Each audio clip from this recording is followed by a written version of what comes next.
SkillStruct Presents. So for people who are new to this space, why don't you explain the differences between monolithic architecture and microservices? There are different definitions of a monolithic system out there. The one I tend to rely on is this idea that a monolithic architecture is one where it is basically defining a unit of deployment. So you might have all of your code packaged together in one single process. And even if you want to deploy a single line of code, you have to deploy the whole process. You could also have a services architecture. Maybe you've got 5 or 10 or 15 different services, and you want to change a single line of code, and you still have to deploy all those 15 things together. That's it's almost like a monolith as a unit of deployment. And in many situations, monoliths make perfect sense. My whole thing was, how do we get software into production as easy as possible? And if I have to deploy the entire system to roll out a single line of code change, well, that kind of makes my deployment processes more complicated and more risky because I'm kind of changing more of the system just to roll out one little change.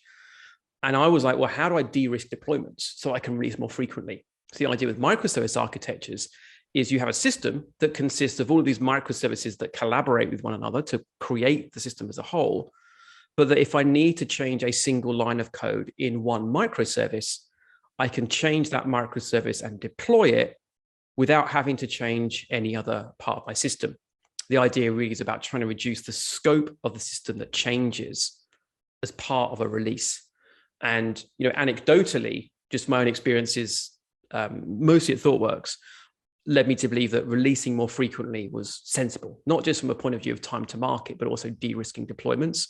And we've now got like a whole good body of evidence to show that organizations which release software more frequently have things like lower defect rates.